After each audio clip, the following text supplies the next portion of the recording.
All right, whiteboard 1. A diffraction grating produces a third-order spectral line at 19 degrees for...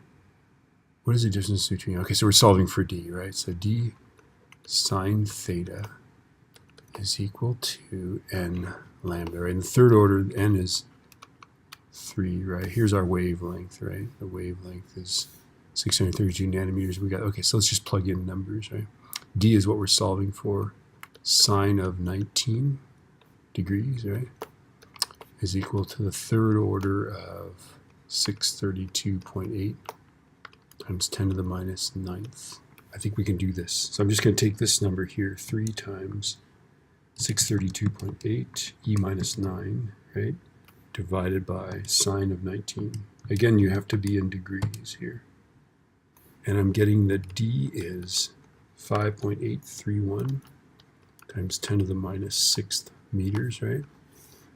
Okay, but usually spectral gratings they'll talk about, or diffraction gratings, they'll talk about lines per centimeter, lines per meter. Okay, so to figure out how many of those fit in a centimeter, we're going to go 0.01, that's a centimeter, right? Divided by that, how many of those fit in there, right? It's a concept of dividing.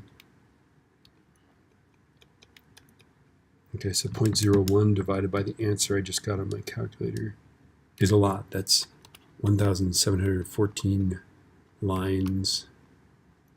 Wow, I'm having a hard time per centimeter. Ta-da.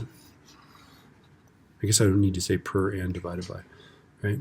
1714 lines per centimeter. All right.